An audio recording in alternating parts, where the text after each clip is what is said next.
All our national historic sites that I've been to so far have, in one way or the other, been damaged or destroyed by vandalism. The Banff site, this site here, Drumheller hoodoos, completely destroyed. So I hope these hoodoos will stay around for a very long time, as long as people don't know about it, I guess. So just one last look at these writing on stone hoodoos there. Aren't they just lovely?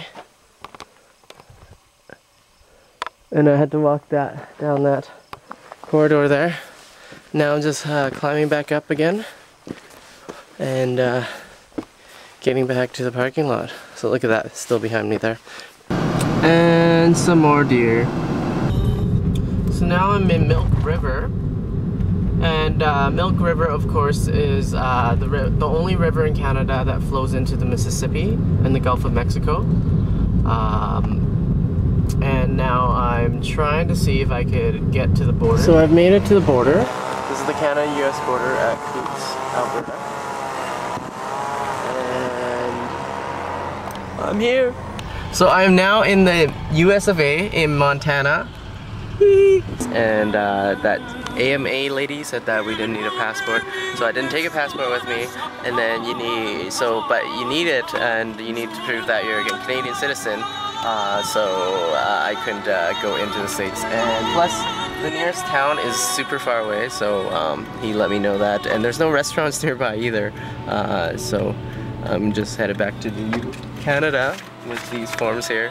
It just says that I withdraw my application other than being instead of being refused.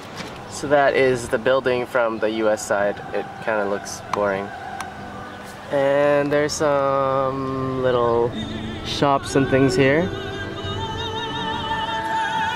And if I had crossed that bridge over there, I would have crossed into the US illegally and they would have chased after me. And there's the Canadian border crossing there. And of course the US border crossing is now closed, but the Canadian one's always open. Ha ha ha ha. And I'm just listening to Paul Potts there.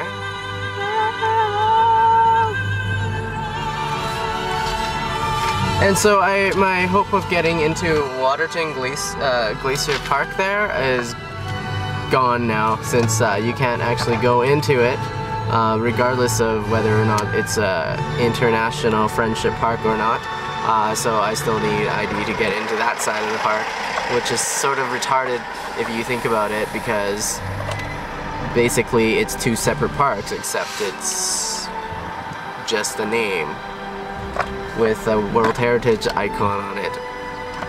Anyway, so much for the longest undefended border, unguarded border. There are people with firearms here.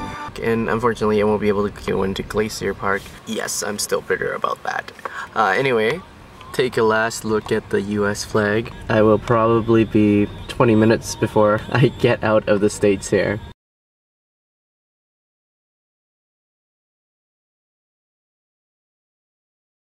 So I was just reading this document here. US and Canadian citizens single document option. State or provincial issued enhanced driver's license.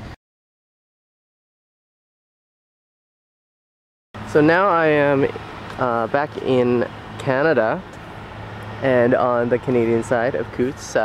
Look over there. That is the Canadian-US border. So they have a fine line there, and I guess they can see anybody crossing that line because it's so bright in the sun. That's the Milk River Valley. So Mr. Gopher here are one in many, which are like suicide gophers. When you drive your car, then they start running across. I don't know if they're trying to commit suicide or what's going on, or if they're trying to run to the nearest hole to hide. But there's these birds that are the same thing, and they like fly straight into your windshield there. I think I clipped one of them, and I'm not gonna be here anymore. So yes, be careful of those suicide gophers. There seems to be a lot of them on Route 501. So when you travel down 501, be aware of gophers. And that's probably Waterton, but I'm not sure. This area is absolutely beautiful. Waterton is so much more beautiful than Banff or Jasper. Here's a gas station here. Okay, so I'm gonna show you down Main Street here of